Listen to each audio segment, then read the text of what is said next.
بسم الله الرحمن الرحیم. سلام و ڕەحمەتی خواتان لێبێ بینەران و بیسەرانی عزیزی کەناڵی ئاسمانی پەیام. خۆشحاڵین لە ئەڵقەیەکی نوێی بەرنامەی شێرخان بە خزمەتی ئەوەی بەڕێز و خۆشەویست ئەگەینەوە کە دیارە پێشەشکاری ئەم بەرنامەیە بەڕێز مامۆستا سالار بووە، بەڵام ئەمڕۆ لەبەر چەند هۆکارێک ئامادە نەبووە لە پێشەشکردنی بەرنامەکە. ئەمڕۆ من لە خزمەتان ئەبم بە یارمەتی هاوڕێ و براگەورە و خۆشەویستمان جەنابی مامۆستا ئەحمەدی حاجی ڕەشید کە میوانی سەرەکی بەرنامەی ژێرخانە. ئەمڕۆ کۆمەڵێک تەوەر باز ئەکرێت کە پەیوەندیان بە سەرەتای دامەزراندنی بانکی ئیسلامیەوە هەیە. جەنابی مامۆستا ناوێرم بڵێم بەخێر بێن، چونکە ئێوە خۆتان ئەبێ بە من بڵێن بەخێر بێن، چونکە من یەکەم ئەڵقەیە لە ژێرخان لە خزمەتی بەڕێستام. پێشتر لەگەڵ مامۆستا سالار کۆمەڵێک بابەتی ئابووریتان تاوتوێ کردووە و باستان لێوە کردووە. ئەڵقەی ئەم جارە پێم وابێ لە ڕابردووشە باسی دامەزراندنی بانکە ئیسلامیەکانتان کردووە. ئەگەر سەرەتایەک باسی ئەوەمان بۆ بکەی کە مێژووی دامەزراندنی ئەم بانکە ئیسلامیانە بۆکەی ئەگەڕێتەوە و ئامانج لە دامەزراندنی ئەم بانکانە چی بووە؟ بەڵێ، بەناوی خۆی بەخشندەی میهرەبان، سپاس بۆ تۆ کاک مەحمووی بەڕێز. خوازیارم کە مامۆستا سالار بە زووترین کات بگاتەوە بەرنامەکەی، چکە سلسلەی ئابووری لەو کاتێکەوە قەتع بێت دیارە خەلەلێک دروستەکە، بەڵام خوازیارم کە بەرنامەکە بینێ بۆ ئەوەی بزانێ باسی چیمان کرد. باسمان کرد کە یەکێک لە ئەو بابەتە گرنگانەی کە ئابووری ئیسلامی پێناسرێتەوە بریتە لە سیستەمی سەیرەفە. سیستەمی سەیرەفە باسمان کرد کە بە کۆمەڵێک قۆناغا ڕۆیشتەوە. قۆناغی یەکەمیان قۆناغی تەنزیر بوو، واتە باسکردنی ئەم بابەت یا بە دواگەڕانی ئایا ئەمە وەکو ئیسلام بەرنمەیەکە بۆ ژین و ژیانی دینی ئینسان گونجاوەیە بۆ دنیا و قیامەتی. لە مەجای دنیاویە ئایا جوابگۆی اقتصادی ئیسلامی بە تایبەتی لە مەجای سەیرەفە لە مەجای بانکیە ئیسلام چی هەیە پێشکەشی بە ئەم دۆخە بکە. قۆناغی تەنزیر دوای ئەوە هات کە ئەو حرەکاتە ئیسلامیانەی کە لە ساڵەکانی لە دوای سقوتی خلافەوە چکەمە باسمان کرد کە باسێک بە شێوەی بانکی ئیسلامی تا دوای حربی عالەمی یەکەمیش بەو شێوەیە نەکراوە، چونکە لە دوای سقوتی خلافەوە کە کۆمەڵێک حرەکاتی ئیسلامی دروستە بن، لەوانە حرەکەی ئیخوانی موسلیمین، حرەکەی شەبابی محەممەدی و کۆمەڵێک حرەکاتی تری ئیسلامی کە لە پاکستان دروست بوون هاوزەمان، پێویستیان بەوە هەبوو لەبارەی اقتصاد و تەنزیر بکەن. بۆیە تەنزیر مەرحەلەی یەکەمی بنووکی ئیسلامی بوو. لە دوای تەنزیر مەرحەلەی جێبەجێکردن هات کە ئەوەی کەوا لە مەجای تەنزیرا هەیە بێن لە قۆناغی جێبەجێکردنا بابەتەکە تاوەکو نموزەجێک دروست بێ بۆ ئەوەی لە قۆناغی دوای ئەوە قۆناغی تازەتر دەست پێ بکە و بڕاتە ناو مەیدانی کارەکەەوە. ئەوەی کەوا لە مەرحەلەی جێبەجێکردنا ئەگەر هاوکاران لە قۆناغی جێبەجێکردنا یەکەم قۆناغە گەڕێتەوە بۆ دکتۆر ئەحمەد نەجار. ئەم مامۆستای زانکۆیە لە کاتی خۆیدا لە ئەڵمانیا خوێندنی هەبووە. لە ئەڵمانیا لە هەندێک لە وڵایەتەکان بینیوێتی چکە سیستەمی مالی ئەڵمانیا یەکێکە لە سیستەمە هەرە پێشکەوتەکان و ئێستش لە مەجای لامەرکەزیەتی مالی و لامەرکەزیەتی ئیداری دانرێ بە یەکێک لەو سیستەمە هەرە پێشکەوتوانەی کە ئەزمونونەکان لە دنیا کەڵکی لێوەرەگیرێ، بە تایبەتی لە مەجای قانونی ئیدارەی مالیە. بۆیە ئەم بەڕێزە دکتۆر ئەحمەد نەجار کە لە ئەڵمانیا بۆ شێوەیەک لە شێوەکانی بینیوە کە کۆمەڵێک خەڵک یا کۆمەڵی موسسات هاوکاری یەکتر ئەەکەن بە شێوەیەک لە شێوەکان هاوشێوەی ئەو شەراکەتەیە کە لە دەقە ئیسلامیەکان ئایبینێ. بۆیە لە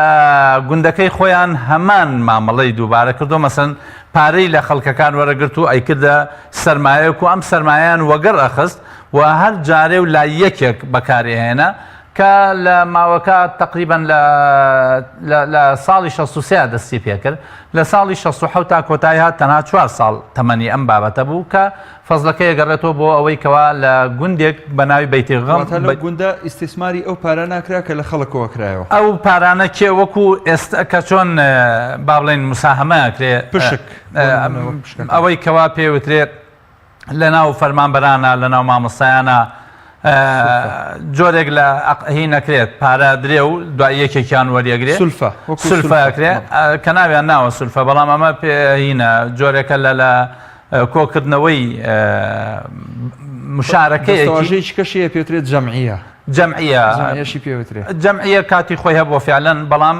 ئەمە کە کراوە بە بابەتێک بریتە لە نظامێکی مشارەکە کە ئێستاکرێت ئەوە لە ساڵی 63 لە ئەو گوندەی ئەوان ناکراوە مەرحەلەی دووەمی تەبان ئێمە لە بیرمان نەچێت دوو وڵات سەقافەی ئیسلامی بە شێوەیەکی زۆر بەرفراوان بڵاو بۆ تۆتیان یەکەمیان مسرە دووەمیان منطقەی شوبقارەی هندیە کە پاکستان و هندستان ئەگرێتەوە بەتایبەتی پاکستان چونکە پاکستان لە ڕووی تەنزیرۆ خەڵکێکی وەکو مەودودی تیا بووە کە کاتی خۆی لە حرەکاتی ئیسلامی و جەماعەتی ئیسلامی لەو کاتا لەوێ دامەزراوە بۆیە لەوێش هاوزەمان لەلایەن دکتۆر ئەحمەد ئێرشادەوە دامەزراوە بەڵام ئەوەی دکتۆر ئەحمەد ئێرشاد تەنها 4 مانگ بەردەوامی هەبووە بۆیە مەرحەلەی سێمیان پرۆژەی بەیتی تەمویلی کۆیتی کە لە ساڵەکانی 60 لەسەر پێشنیاری محەممەد باقر سەدر دامەزاوە تەمان محەممەد باقر سەدر کتێبێکی هەیە بە ناوی اقتصادونا کتێبێکی دیکەی هەیە بە ناوی البنوک ئەللا ڕبێویە کە کاتی خۆی دەوڵەتی کۆیت ئەمیری کۆیت داوای کردووە لە محەممەد باقر سەدر کە مەشروعێکی ئیسلامیان بۆ بنووسێ چونکە ئەوە یەکێک بوو لەو ئالمانەی سەردەم کە زۆر لە مەجالی اقتصادی ئیسلامی ئاشارزا بوو چونکە ئێستش چەند کتێبێکی بە ناوی فەلسەفەت و ناوی اقتصادونا ئەو کتێبانە کتێبێکن لە کاتی خۆی حرەکاتی ئیسلامی زۆر استفادەیان لێکردن بەتایبەتی لە مەجالی تەنزیرە بەیتی تەمویلی کۆیتی لە ساڵەکانی 60 داواکەن لە محەممەد باقر سەدر کە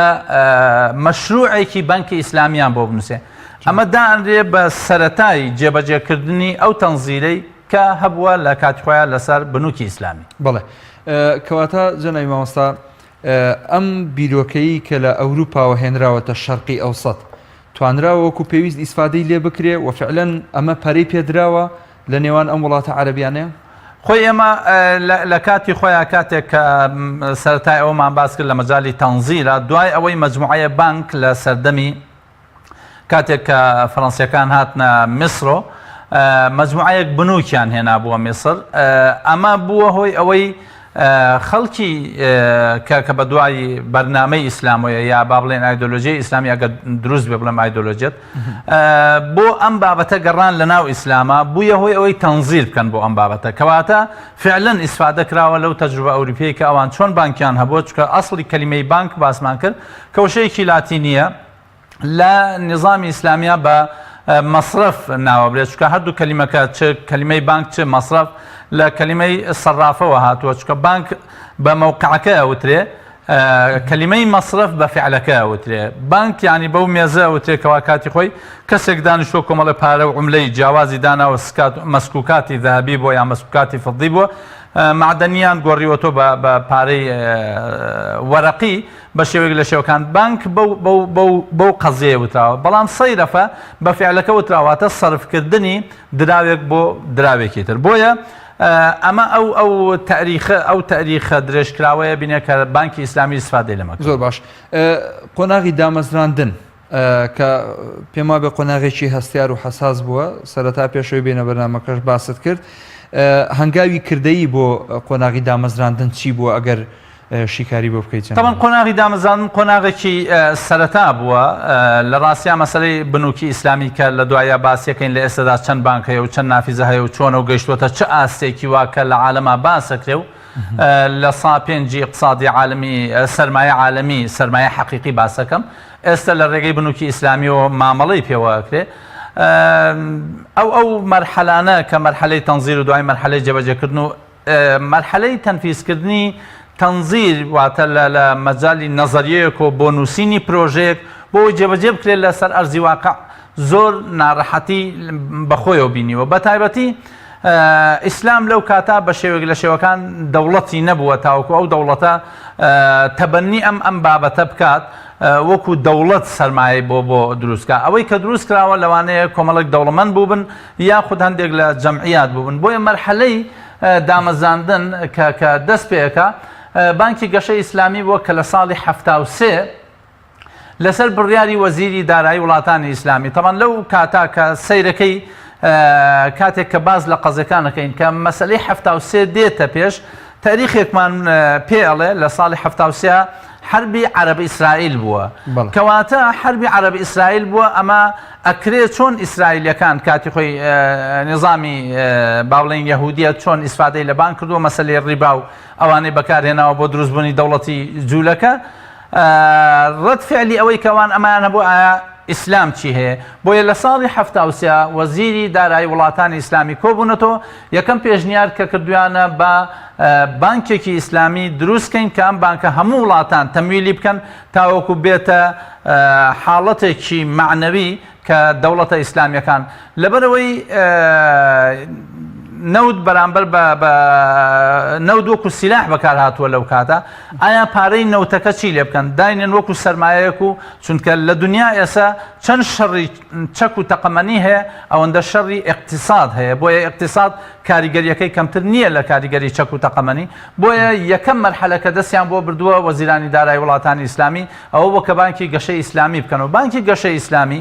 تەجروبەیان لە خوتەی مارشال وەرگرتووە خوتەی مارشال دوای لە ساڵی 1945 کە دوای ئەوەی حربی عالەمی تەواوە بێ خوتەی مارشال بریتیە لە ئیعادە بنیادنانەوەی ئەوروپا بانکی گەشەی ئیسلامی یەکێک لە هەدەفەکانیەوەیە ئیعادە بنیەی عالەمی ئیسلامی بکەنەوە بەو شێوەیەکەوە پێویستە چونکە لە ڕووی سەرمایەی بەشەریوە دەوڵەتە ئیسلامیەکان زۆرترین سەرمایە بەشەریان هەیە بەڵام سەرمایەیەکی مالی گەورەشیان هەبووە بەڵام با بڵێن پارچە پارچە بۆیە یەکەم هەنگاو کە ناویانە کە بەداخەوە گەر ئەو هەنگاوانەی کە لە بیدایەتیان نێراوە لە ساڵی 1970 تا ئێستا دەوڵەتەکان پشتگیریان بکردایە لە مەجای بانکی ئیسلامی ئێستا بە قۆناغێکی دیکە ڕۆشتین دوایی لەسەر مەسئلەی ئەنجومەنی پارێزگارانی بانکە ناوەندیەکانی دەوڵەتانی ئیسلامی لە ساڵی 75 دروستە بێ تەمان هەموو وڵاتێک بدونی استثناء ئەبێ بانکێکی مرکزی هەبێ ئەو بانکە مرکزیە تعریفی خۆی هەیە کە پێوتێ بنکل بنوو گواتە بانکی هەموو بانکان یا دایکی هەموو بانکەکان کە سەرپەرشتی هەموو چالاکی بانکانەکە لە وڵاتە طبعا ئەم بانکە ئەبێ سەر بە دەوڵەت بێ بەستثنایی ئەمریکا کە ئەم بانکە هی کەرتی تایبەتە هی نوع عائیلەی یەهودیە کە لە کاتی خۆیان ئەم بانکە دامەزراو لە هەر نۆ فەرعەکات چاپی پارە ئەکرێ بەڵام بنووکی مرکزی لە عالەمە بەبێ جیاواز لە ئەمریکا هەموو بنووکە مرکزیەکان پارە چاپەکەن بەتە ئەم مەسن وڵاتێکی وەکو عێراق لە ئاخر چاپکراوە کە پێویست نەئەکرا 50,000 چاپکرێ تەنها زیادکردنی عملەیەکی وەرەقی بوو بۆ ئەوەی واژووی کەسایەتیەکی پێوە بێ کە 5 تریلیۆن دینار لە ئەو 50,000 دروستکراوە تەنها بۆ ئەوەی جۆرێک بێت لە تەخلیدی واژووی وەکیلی یەکێک لە وەکیلەکانی محافزی بانک ئەمانە ئەنجومەنێکیان دروست کرد تەمان بانکە مرکزیەکان اقتصادی هەموو وڵاتێک لە ڕێگەی قووەی بانکە مرکزیەکەیان و دیارە مەسەن لە عالەمی عەرەبی و لە عالەمە ئێستا کەسێک مەسەن ڕئیسی بانکی لوبنانی کە یەکێکە لە مەشهورترین کەسایەتیەکانی عالەمی عەرەبی و لە عالەمە ئیشارەتی بۆ کرێ و کەسایەتێکی نەقدی موسا سەلامە ئەمانە کۆمەڵێک خەبیری بانقی بوون کۆبوونەتەوە ئەنجومەنی پارێزگارانی بانکە ناوەندەکانیان پێگەێناوە بۆی لەوێەوە بتوان چونکە ئەوەمان لە بیر نەچێت کە کات خۆی باسمان کرد کە هەموو وڵاتێک سێ جۆر سیاسەتی هەیە لە مەجای ئابووریا سیاسەی مالی هەیە سیاسەی نەقدی هەیە سیاسی ئیتیمانی هەیە سیاسی نەقد و سیاسی ئیتیمان واتە لێدانی پارە و سەرپەرشتیکردنی بەرز و نزمکردنی پارە و خستنە بازار و گەڕانەوەی پارە و قەرزدان و قەرزوەرگرتن و نیسبەی فایدە کە ئەمە جیاوازە لە نظامی سیاسی نەقدی ئیسلامیە ئەمانە کۆنترۆڵی اقتصادەکەن بەوەی ئەتوانن ڕێگە بگرن لە ئینکیماش و ڕکوت و ئەتوانن وڵات بەرەو ئیزدیهار برن بۆیە ئەمەش مەرحەلەیەکی دیکە بووەکەوە ئەنجومەنی پارێزگارانی بانک دامەزرانی بانکی دوبەی ئیسلامی لە ساڵی 75 هەر لە کاتی ئەنجومەنی پارێزگارانی بانکە ئیسلامیەکە یەکەم بانک کە ئێستا نەشاتی زۆر بە قووەتی هەیە لە ساڵی 75 لەلایەن بازرگانێکی ماراتیەوە بە ناوی حاجی محەممەد لۆتا دروست بوو ئەمە ئەوە ئەبینی کە لە ساڵی 75 دوای حربی عرب ئیسرائیل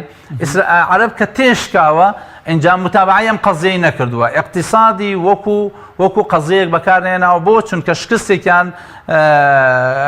بەسەر هاتووە ئەو شکستە وای لێ کردوون دەوڵەتە عەرەبیەکان هەمویان پارچە پارچە بوون و کەسیان پشتگیری لەوی تریان نەکردووە بۆیە قەزیەکە دیسان ئەگەڕێتەوە بۆ کەسایەتیەکان ئەم حاجی محەممەد لۆتا یەکەم کەس بوو کە دەوڵەمەندێکی بەناوبانگی دوبەیە کە بانکی دوبەی ئیسلامی و تا ئێستش بەردەوامە و بانکە یەکێکە لە بانکە هەرە دەوڵەمەندەکان و ئامادە بوون فەرعبێنە هەرێمی کوردستان بەڵام دیارە دەسەڵاتدارانی هەرێم بەبێ شەراکەت هیچ پرۆژەیەک قبول ناکەن ئەوەی من معلوماتم هەبێ بۆیە بانکی دوبەی ئیسلامی نەیتوانی مامۆستا ئەگەر یەک فاسیلم بیتێ چەنە حەزەکەم پشوێکی ژوەرگری هێنانی جۆرەها بانکێک لەو بانکانەی دوبەی یاخود وڵاتانی شەرقی ئەوسەد بۆ هەرێمی کوردستان ڕوبەما هاوڵاتیەک هاونیشتیمانیەک ئەپرسێت چ سوودێکی بۆ من ئەبێ وەکو هاوڵاتیەک کە بانقێک لە دەرەوە بێت لێرە فەرعێک بکاتەوە ئێمە مەقولەیەکمان هەیە لە اقتصاد داڵێ لا اقتصادە بدونی بانک ولا بانکە بدونی فایدە یعنی هیچ ئابووریەک بەبێ بانک نایکرێ و هیچ بانکێکیش بەبێ فایدە نایکرێ ئەمە لە بانکی ڕیبەویە بۆ بانکی ئیسلامیە بۆ اقتصادی ئیسلامی هیچ اقتصادێکی ئیسلامی بەبێ سیستەمی بانکی ناڕوە و هیچ بانکێکی ئیسلامیش بەبێ قازانج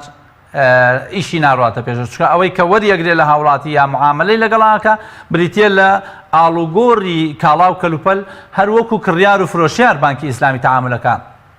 جیاواز کە دوای دێنە سەر لە یەکێک لە بەرنامەکانە دێنە سەر جیاوازی نێوان بانکی ئیسلامی بانکی غیر ئیسلامی یا بانکی ڕبەوی بانکی لا ڕبەوی چکە ئێستا خەریکە ئەو مۆزوعە تەبەنیەکرێت لە عالەمە کە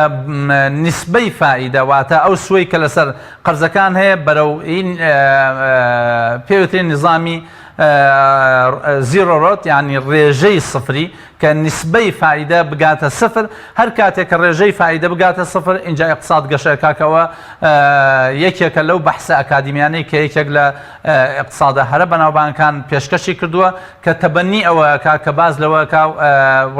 وڵاتانی سەرمایەدار لە ئێستادا قەرز بدەن بە بێ فائیدە یەکێک لە ئیسفادەکانی کە هاوڵاتیان ئیسفادەی لێەکەن ئەگەر بنووکی ئیسلامی بێتە ناو هەرێمی کوردستانەوە یەکەم هەنگاو کە ئینێ ئەوە هاوڵاتیان قەرزیان دەسەکەوێ بەبێ فائیدە یعنی بەبێ ئەو سووە چونکە کۆمەلگەی ئەمە کۆمەلگەیەکی محافزکارە و ئامادە نییە ڕیبا وەرگێ ڕیبا بدا و ڕیبا وەرگێ بۆیە یەکێک لە کار و چالاکیەکانی ئەم بانقانە بریتە لەوەی قەرز دەدەن بەڵام قەرزەکە بە شێوەی پارەی نەقدی نییە بە شێوەی کاڵا و کەلوپەلە کڕینی شتە دروستکردنی خانووە سەلەمە ئیستیسناعە مشارەکەی هەر یەک لەوانە لە کاتی خۆیان ئینشاڵڵا باسەکەین بۆیە هاوڵاتی ئەگەر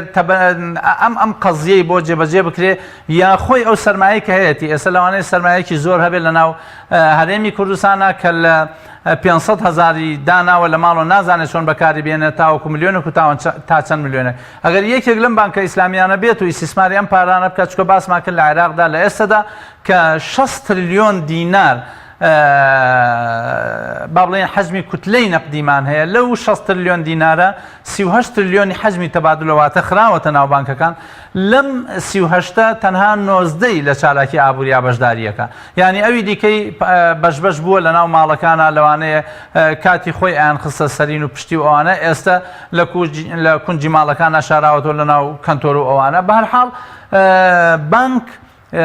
بریتە لە بنیەی تحتی اقتصادی هەر وڵاتێک چەند سیستەمی بانکی ئەو وڵاتە پێشکەوێ ئەوەندە اقتصادی وڵاتە پێشەکەوێ چەند سیستەمی اقتصادی ئیسلامی لە وڵاتێکە بمانەوێ پێشکەوێ ئەبێ نظامی بانکی ئیسلامی لە وڵاتە فراهم بکەین لە کاتێکە لە دەستوری عراقیە ئەوە نووسراوەکەوە ناکرێ هیچ یاسایەک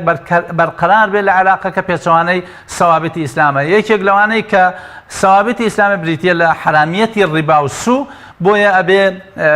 حکوومەت چه حکوومەتی هەرێم چه حکوومەتی اتحادی کە بەداخەوە تا ئێستا نظامی سەیرەفەی ئیسلامیان تەبەنی نەکردو بە شێوەیەک لە شێوەکان چکە لە هەندێک وڵاتە کراوە کە دوای باسێکەکەین دوای ئەوە لە ساڵی 1970 کە سەیری تاریخی مەراحیلەکەی بانکی فەیسەڵی سوودانی دروست بووە کە لە سەردەمی ئەمیر فەیسەڵا بووە لە ساڵی 1970 دامەزانی یەکێتی بانکە ئیسلامیەکان لە ساڵی 75 طبعا ئەو مەرحەلەی 75 مەرحەلەی جۆرێک لە ڕەتفعلی نەکسەی پێوە دیار بووە زۆر لەو بابەتە ڕێکخراوەکان و خەڵکی ئەکادیمی و بەتوانە لەو مەجالە باسییان لەوە کردووە کە ئیتیحادێکە بێ ئەو ئیتیحادە بتوانێت سیستەمی بانکیەکان بپارێزێت. بەڵێ مامۆستا لە باسی قەزەی تەنزیر و عەمەلی لە زانکۆکان خوێندرێ مەرحەلەی تەنزیر بەڕێ ئەکرێت دواتر دێتە سەر عەمەلی لە کۆتایی 4 ساڵی زانکۆیە هەچیتە سەر بوارەکەی خۆت بە عەمەلی جێبەجێ ئەەکەی ئەم دامەزراندنی ئەم بانکانە بە شێوەیەکی عەمەلی فعلا زۆر قورس بووە دامەزراندنی قورس بووە و پێکهاتن لەسەر دامەزراندنی هەر قورس بووە بە تایبەت لە نێوان ئەم وڵاتە عەرەبیانەیە چۆن توانیویانە احتیفاز بە ئەم نازناوە عەرەبیە بکەن بۆ ئەو بانکانەی کە دایان مەزراندووە تەمان لە کاتێکا کە عەرەب بەرامبەر بە ئیسرائیل تێکەشکێت زۆر محاوەلا دەکرێت بۆ ئەوەی خۆی بگرێتەوە یەکێک لە خۆگرتنەوەکان ئەوەیە کەوا کۆمەڵێک خەڵکی دڵسۆز یا ئەگەر دروست بێ بڵێن شەڕەکە لە نێوان جۆرێک لە دوو بەرنامە بووە بەرنامەیەکی ئیسلامیە لەگەڵ بەرنامەیەکی یەهودیا چونکە ئەوانە حرەکاتی ئیسلامی تەبەنی قەزەکەیان کردو بەرامبەر بە ئیسرائیل دوایی هاتوۆتە ناو قەزەیەکی قەومی بۆیە قەومیە عەرەبی ئایدۆلۆژیەتێکی تر نەیتوانیوە ڕوبەڕووی ئەم قەزیە بوەسێتەوە چونکە لەو کاتە تەنها دوو ئایدۆلۆژیەت با بڵێن لە وەتەنی عەرەبیان ڕەواجیانە بۆ یەکەم ئایدۆلۆژیەتی کۆمۆنیستی کە هەندێک لە وڵاتەکان مەسن تا ئەو کاتەش مەسن یەمان عراق بە نظامی اشتراکی ڕۆیشتووە مەسن میسر لە کاتی پێش سادات کە عەبدوناسر بووە ئەم مەدرسەی هەبووە مەدرسەیەکی دیکەی جۆرێک لە تەقلیدی بوون کەوا هەندێک لە وڵاتانە بوون وڵاتی ئیسلامی بە تایبەتی وڵاتە کەنداوەکان بۆیە بە هەمان شێوە ئەم قەزیان هەبووە بەڵام ڕوبەڕووی تەیارێکی زۆر زەخم بوونەتەوە لەلایەن مەسەن ئەو هێزانەی کەوا توانیویانە شکست بێنن بە عەرەب لە هەفتا و سیا چونکە ئیعلانکردنی مەلیک فەیسەڵ کەوا بەکارهێنانی نەوت وەکو چەک هەموو عالەمی تووشی شۆ کرد نەوتی بە دەقات و بیسقات گران کرد کە نەوت لە کاتی خۆیدا تەنها لە وڵاتە عەرەبیەکان بەرهەمی زۆرە هێنرا ئەگەر دوای بابەتی ساڵی 1970 دامەزرانی بانکی فەیسەڵ ئیسلامی تەمان مەلیک فەیسەڵ ڕۆڵ و کاریگەری زۆر ئەساسی هەبووە لە تەنشیطی اقتصادی ئیسلامی لە عالەمی عەرەبیە و هەر ئەویش بوو لە ساڵی 1970 شیعاری بەرزکردنەوەی نەوت بەکاربێنرێت دژی ئیسرائیل وەکو سیلاحێک لە ساڵی 1970 بەیتی تەمویلی کۆیتی ئەو مەشروعی کە باسمان کرد لە محەممەد باقر سەدر نووسی بووی بەیتی تەمویلی کۆیتی بەڕەسمی دامەزرا لە ساڵی 1970 بوو بە بانکێک بانکی ئیسلامی جیهانی بۆ بەرهێنان و گەشەکردن ساڵی 1970 ئەم بانکە جۆرێک لە عەولەمەی پێوە دیارە ینی بابەتەکە لە ڕووی ئەوە بوو کە چۆن خوتەی مارشال چۆن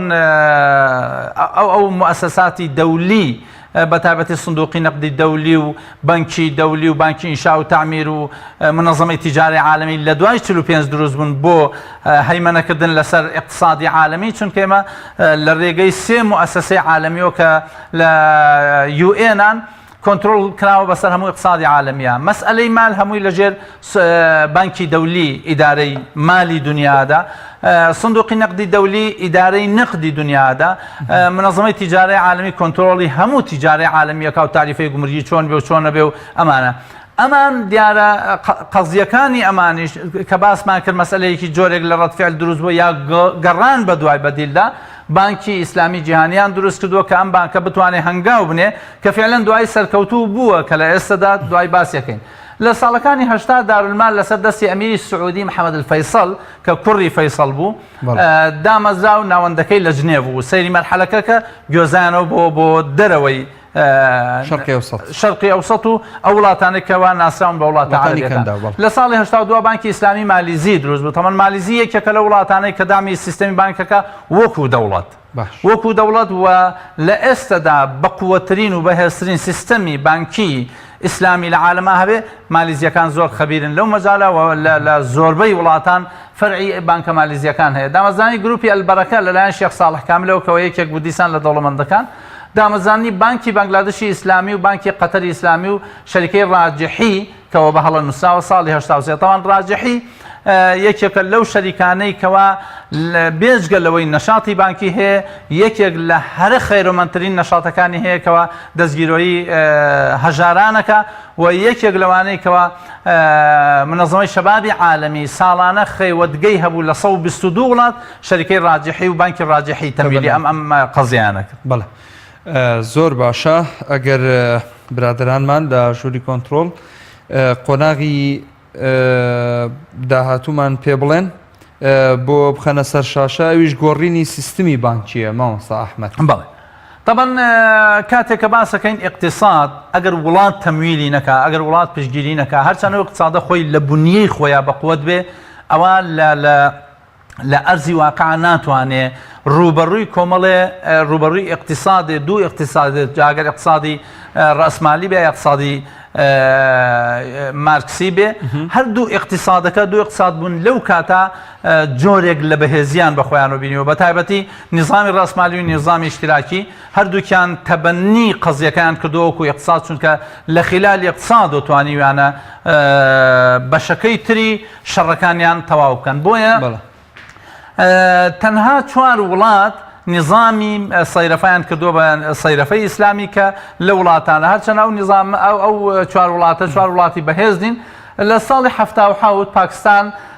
کە ئیعلانی دەوڵەتی کرد کە دەوڵەتێکی ئیسلامیە سیستەمی بانکەکانی هەموو گۆڕی بۆ سیستەمی سەیرەفەی ئیسلامی کە لەبێ وەرگرتنی فائیدە و دانی فائیدە بە هەموو شێوەیەک حرامە بەڵام ئەومان لەبیر نەچێ بنووکی تر لەوێ هەن کە بە نظامی ڕێبەوی ڕێگریشیان لێ ناکرێت ڕێگریشیان لێ ناکرێت چونکە چۆن لە وڵاتە ئەجنەبیەکان ڕێگری لە سیستەمی سەیرەفەی ئیسلامی ناکەن بە هەمان شێوە ڕێگری لە وڵاتە عەرەبیانە ێستا دووەلی خلیج پڕە لە بنووکی ڕێبەوی لە ناو سعودیا کۆمەڵێک بنووکی عالەمی مەسەن HSBC هەیە فروعی هەموو بانکە عالەمیەکان لە سعودیا هەیە لە ئیماراتە هەیە لەوان ساڵی 1972 دوای ئەوەی کۆماری ئیسلامی ئێران لە 1972 انقلابی کرد و لە ساڵی 1972 تقریبا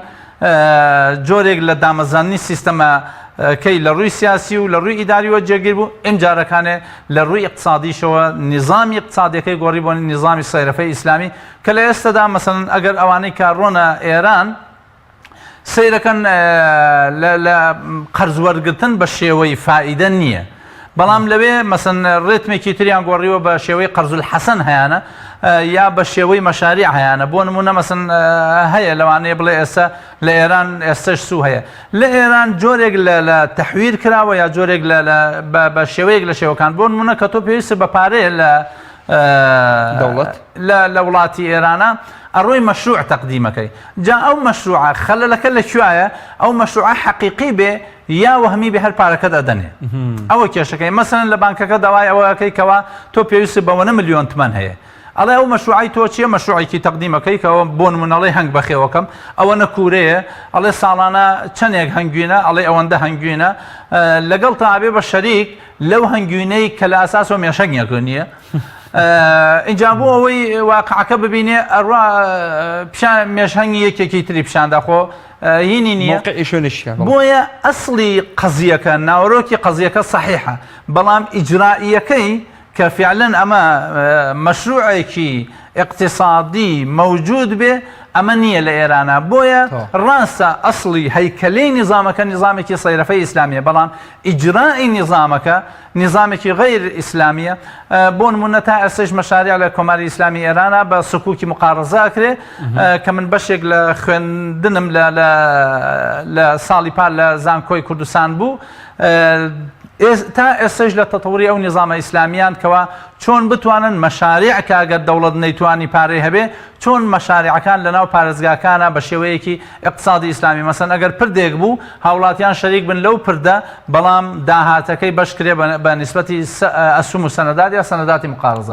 لە ساڵی 85 سوودان ئیعلانی سیستەمی ئیسلامی کرد لە ساڵی 2012ش لیبیا وەکو وڵاتێک دوای ئەوەی شۆڕشی لیبی و مامەر قەزافی کۆتایی ها دوای زیاتر لە 35 ساڵ طرحی سیستەمی بانکی ئیسلامی کرا لەبەرەوەی لە ئەساس و شۆڕشی لیبی شۆڕشێکی با بڵێن تابعێکی ئیسلامی بەخۆبینی بوو بۆیە هیچ کام لە حتا هێزە ئەلمانیەکان جەرائەتی ئەویان نەبوو چونکە بیدایەتی انتخابات بوو طرحی ئەو بابەتەکرا هیچ کەس جەرائەتی ئەوەی نەبوو کەوا قبوڵی نییە سیستەمی سەیرەفەی ئیسلامی جێبەجێ کرێت لە وڵاتی لیبیا. جوان دەستە خۆش بێ مانتو نەبی مامۆستا قۆناغی کۆتایی بۆ ئەڵقەی ئەمڕۆ کە بریتیە لە بابەتی بانکی ئیسلامی لە ئێستادا ڕێژەی چەند بانک هەیە و چۆن مامەڵە ئەکەن و لە جیهاندا چەند بانکی ئیسلامی هەیە و ئەو پارەدانە یاخود ئەو قەرزدانە بە هاوڵاتیان چۆن چۆنیە دوای دێمەوە سەر من فزوڵێکم بۆ دروست بووە لەسەر بابەتی عێراق کە چۆن پارە بەڕیبە ئەدا بۆیە ئێستا تووشی شکستێکی دارایی بووە لە حاڵی ئێستەیە بەڵام ئەگەر بکرێ ئەوەی کە لەسەر شاشەیە بۆ بینەرانی شی بکەیتەوە. بەڵێ تەوان لە ئێستادا حاڵی حاضر نظامی سەیرەفەی ئیسلامی لە عالەما شتێکی ڕەواج پێدراوە و شتێکە مەقبولە حتا لەلایەن اقتصاد بیرمەندانی ئابووری هەردوو مەدرسەکە بۆیە لە گەشەیەکی زۆر فراوانایە مەسەن ئەوانەی کە لە ئەمریکا ئێستا مامەڵەکەن خەرجی خەڵکی مسلمان لە وڵاتە ئێستا گەیشتووەتە ساڵانە 170 میلیارد دلار بۆیە ئەیانەوێ چۆن دوکان و سۆپەرمارکێت و ئەوانیان کردووە بە سۆپەرمارکێت لێرە گۆشتی حەڵاڵە فرۆشە و قەسابخانەی حەڵاڵ دروستەکرێ و ئەم هەموو مەسائلانە خۆی بۆ خۆی لە ئەوروپا بە هەمان شێوە سیستەمی اقتصادی ئیسلامی یەکێک لەوانە گۆڵدن براون کە لە فترەیەکە ڕێز وزرا بوو لە فترەیەکە وەزیری خزانەی بریتانی بووە باز لەوەکە کە لەندەن هەوڵەدەن لەندەن بکەنە پایتەختی بنووکی ئیسلامی لە ئێستادا 400 بانکی ئیسلامی لە عالەما لە 160 وڵاتە هەیە کە لەو 400 بانکە کە ئێستا بەداخەوە لە وڵاتێکە کەوا دەستورەکەی لەسەر و ئەساسە دانراوەکەوە نابێ هیچ یاسایەک دژی سەوابەتی شەریعەی ئیسلامی بکرێت کە عێراقە بنووکی ئیسلامی لە وڵاتەوە نظامی اقتصادی ئیسلامی لە وڵاتە پەیڕەو ناکرێ بۆیە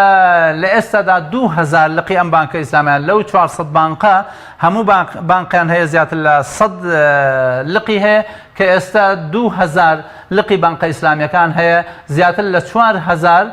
صندوق و دەلاقە هەیە طبعا دەلاقە لە مصطلح عربیەکە پێوترێن نافیدە یعنی بانکەکە خۆی لە ئەسڵا ڕیبەویە بەڵام ئەزانێم مامەڵی مسلمانان لە وڵاتانە تعامل بە فائیدە ناکەن دەلاقەیەکی دروست کردو نافیزەیەکی دروست کردو بۆی مسلمانان بڕۆن سەرمایەک تەخمین کراوە لەو بەشادانراوە مەجموعەیە مۆزەفینی هەیە تعامل بە شەریعەی ئیسلامیەکە لەو مەجالا بۆیە زیاتر لە 4000 دەلاقە و محفەزەی استثماری دروستکراوە محفەزەی استثماری بەوەی کەوا خەڵکێک کە پارەی هەبێ بۆی بخەنەگەر بەو مەسادری استثماری ئیسلامی کە لە یەکێک لە حەلقەکانە دێنە سەری سەرمایەی ئەم بانکانە تەوان کاتێک کە باسی سەرمایەکەین دوو جۆر سەرمایەمان هەیە سەرمایەی وەرەقیمان هەیە یا سەرمایەی وەهمیمان هەیە لەگەڵ سەرمایە حەقیقی لە ئێستادا سەرمایە حەقیقی لە عالەما 20 میلیارد دلارە ئەوەی تعاملی پێوە کرێ و مامەڵەی حەقیقی بێ 20 میلیارد دلارە ئەوەی وەهمیە چەند جارەیە ئەمە مشتەقاتی پارەیە گەیشتوتە نزیکەی 60 تریلیۆن یا زیاتر بنووکی ئیسلامی لە ئێستادا ئەگەر ڕاستیکەمەوە 20 میلیارد یان 20 تریلیۆن سەرمایی حەقیقی 20 تریلیۆنە سەرمایی وەهمی 60 تریلیۆنە لەو 20 تریلیۆنە دۆلار حەقیقیە ئێستا سەرمایی بنووکی ئیسلامی 1 تریلیۆن دۆلار لە کاتێکە لە کەسایەتیەکی وەکو ئەو تاجیرەی دوبەی یا لە شتێکی سادەی لە بەیتغەمر لە لادەیەکە بانکێک دروستکرا شێوە بانکێک دروستکراوە لەلایەن دکتۆر محەممەد نەجارەوە ئێستا تریلیۆنێک دۆلار مامەڵەی پێکرێت لە خلالی ئەو 400 بانکە 2000 لە 4000 صندوق و دەلاقەیە کە ئەکاتە لە سا 5 سەرمایە حەقیقی عالەم کە ئەم ڕێژەیە بۆ هەڵکشانە بەتایبەتی ئەگەر ئەو دەوڵەتانەی خاوە نفوزی اقتصادین بیانەوێ لەمە ڕێژەی گەشەی ساڵانە بانکەکان لە دەوە بۆ لە ساسیە چونکە لە کاتی ئەزمەی مالی عالەمیە 330 بانکی فلاسی کردووە یەک بانکی ئیسلامی لەو هەموو بانک و نافیزە و لقا تووشی شکست نەبووە لە ناو ئەمریکا کە زۆرترین بانک لەوێ ئیفلاسی کردبوو بانکی تەمویلی ئەمریکی هەبوو لەوێ سەرمایەکی زەبەلاحیشی هەبوو $1 زەری نەکردەوە بۆ لەبەرەوەی سیستەمی سەیرفەکەی سەیرفەیەکی ئیسلامی بوو بۆیە گەشەی بانکە ئیسلامیەکان لە ئێستادا بەرەو پێشە ڕوا وە خۆشبەختانە لە وڵاتانی با بڵین دەرەوە ئێستا احتیمامێکی گەورە و گرنگە درێ بە سەیرفەی ئیسلامی لە هەرێمی کوردستانیشان خۆشبەختانە و جێگەی دەستخۆشیەکەوە بەڕێز پرۆفیسۆر دکتۆر عەلی قەرەداغی دوایەوەی زانکۆی گەشەپێدانی لە ئەساسەوە بۆ مەجالی اقتصاد کردبووە بەڵام کۆمەڵە فەرعی دیکەی لە خۆی گرت لە ئێستادا بەشی اقتصادەکان یەکێکە لەو بەشانەی کەوا لە مەجالی اقتصادی ئیسلامیە با بڵین نخبەیەکی کەوادری اقتصادی ئیسلامی کە ئەمانە لە مستەقبەلە ئەگەر بانکی ئیسلامی لە هەرێمی کوردستانە زیاد بوو ژمارەیان زیاد بوو ئەوە کەوادری ئامادە هەیە لەو بانکانەوە تاوەکو بێن لەو بانکانە ئیش بن. ئەگەر وەکو کۆتا پرسیاری بەرنامەی ژێرخان ئەوە بپرسم لە عێراق ئەو داڕوخانە مالیە مادیەی کە لە ئێستادا لە ئارایە بێتوە ڕیبا لەسەر قەرزی حکوومەتی عێراق لا بچێ پێت وایە گەشە بسەنێ فعلەن بگەڕێتەوە سەر سلک و سکەی حەقیقی خۆی؟ یەکێک لەو کێشانەی کە ئەبێ ئیشی لەسەر بکرێ ئەوەیە نظامی سەیرفەی ئیسلامی لە عێراقا پەیڕۆ بکرێ بەبێ ڕێگرتن لەوەی کە اقتصادی عالم هەموو شوێنێک کراوەیە بۆیە شتێکی طبیعیە کە ئیش لەسەر ئەوە بکرێ کە بانکی ئیسلامی لە عێراقاوە ئەو قەرز و قۆڵەیەی کەوا لە عێراقا بەکارهێنرێ بە شێوەیەکی زۆر بەرفراوانە زۆربەی بانکەکان لە عێراقدا بە سوو قەرزەدەن کەوا خاڵ بە خاڵی ئەبێ ڕێی لێ بگیرێ تاوەکو بتوانین چکە عێراق لە ئێستادا خۆی $124 ملیار قەرزارە کە ساڵانە لەناو موازنە $5 ملیار بەس ئەقساط و فایدە داتەوە. یعنی ئەمە خۆی بۆ خۆی ئەوانەی کەوا تەبەنی اقتصادی ئیسلامیەکەن یا من زۆرم پێسەی بوو بە تایبەتی کۆمەڵە حرەکاتی ئیسلامی لە ئێستادا حاکمیەتی عێراقن ئەو حیزبە ئیسلامیە شیعیانەی کە ئێسن بەڵام خۆیان نادەن لەم قەزیەیە جا خۆنەدانیان لەم قەزیە ئایا سیستەمەکە پێگەیشتون نیە لای ئەوان یاخود لە ئەساس و ترسێک و تەخەوفیان هەیە بە هەر حاڵە بێ ئەم سیستەمێک بێ کە نظامی سەیرفەی ئیسلامی بە شێوەیەکی فراوان بڕە چونکە خەڵکێکەیە بتەوێت نەتەوێت تەعامل بە سوو ناکە و بۆ اقتصادی ئیسلامیە گەڕێ ئەبێ ئەو بانکانش لە مستەوای داخوازی چکە لە ئێستادا هەندێک لە بانکە ئیسلامیەکانەوەی من ئاگادار بم کاتێک ئەچنە لایەن بۆ هەندێک کاڵا و کەلوپەلکڕین بە نظامی مرابحە ڕێژەیەکی ئەرباحی زۆر زیادی ئەخەنە سەر بۆیە حتا مسلمانان ئەوانەی کە ئەیانەوێ سوودمەند من لەمە ناتوانن. بەڵێ لە کۆتاییدا زۆر سپاس بۆ زۆر بەڕێز مامۆستا ئەحمەدی حاجی ڕەشید کە لە بەرنامەی ئەمڕۆی ژێرخان میوان بوو کە میوانی سەرەکی بەرنامەکەیە بە هیوای دووبارە گەڕانەوەی مامۆستا سالار بۆ پێشکردنی بەرنامەکە کە ئەوە داوای مامۆستا ئەحمەد بوو و هیوادارین ئێوەش کاتێکی بەسوودتان لەگەڵ ئێمە بردبێتە سەر بینەران و بیسەرانی عزیزی پەیام سوپاس بۆ ئێوە کە تا ئێستا بینەرمان بوون کاتێکی خۆش بۆ هەموو لایەک شەوتان شاد ئەسەلام عەلەیکوم وەڕەحمەتوڵڵاهی وبەڕەکاتوه. سپاس بۆ. سپاس مامۆستا.